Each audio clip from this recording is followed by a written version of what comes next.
नमस्कार, मी मंजिरी नितोरे. टाइम्स डिजिटलमध्ये आपले स्वागत आहे. पाहूया आजची महत्त्वाची बातमी. रत्नागिरीच्या पांढरा समुद्र किनारी महिला उपजिल्हा अधिकाऱ्यांवर वाळू माफियांनी हल्ल्याचा प्रयत्न केलाय. या घटनेनंतर सर्वत्र एकच खळबळ माजली आहे. घटनास्थळी आमचे प्रतिनिधी किशोर मोरे यांनी घेतलेला हा आढावा. काल रत्नागिरी जिल्ह्याचे रोजगार हमीच्या उपजिल्हाधिकारी हर्षलता गेडम यांच्यावरती जो काही वाळू माफियांकडून हल्ला झाला होता तो ह्याच भागामध्ये हे वाळू उपसा मोठ्या प्रमाणात होते आणि ह्या वाळू उपसामुळे ह्या ठिकाणी प्रचंड खड्डा पडलेला आहे आणि ह्या वाळूचे डेपो आपण पाहत आहात. या ठिकाणी वाळूचे डेपो आता तयार करून ठेवलेले आहेत आणि दिवसाढवळ्यानंतर सायंकाळच्या सुमारास हे सगळे वाळूचे उपसा या ठिकाणी मोठ्या प्रमाणात होतं आणि एका बाजूला बंधाऱ्याचं काम चालू आहे आणि दुसऱ्या बाजूला वाळूचा उपसा पण तितकाच मोठ्या प्रमाणात होतोय. पण नेमकं शासनाला ह्यामध्ये नेमकं साधायचं काय आहे की धूप बंधारा बांधून समुद्रातल्या जवळच्या लगतच्या लोकांच्या रहिवाशांच्या सुरक्षिततेने एका बाजूला सरकार उपाययोजना करतं आहे आणि दुसऱ्या बाजूला अशा ठिकाणी वाळूचे उपसा बेकायदेशीरपणे होऊन निसर्गाचा समतोल ढासळण्याचा प्रयत्न करतो आहे.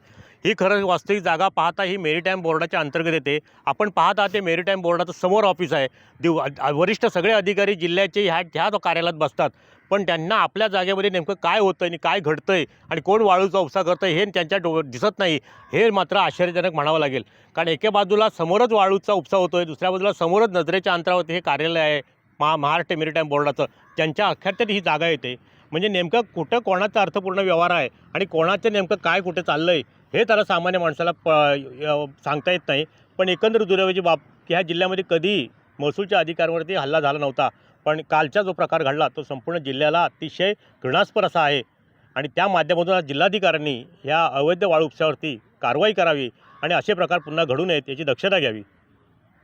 टाइम्स डिजिटलकरता किशोर मोरे, रत्नागिरी. नेमकं कुठं कोणाचा अर्थपूर्ण व्यवहार आहे आणि कोणाचं नेमकं काय कुठे चाललं आहे हे त्याला सामान्य माणसाला सांगता येत नाही.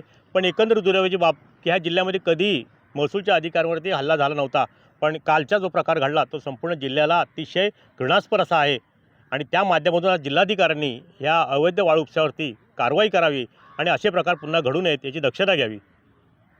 टाइम्स डिजिटलकरता किशोर मोरे, रत्नागिरी.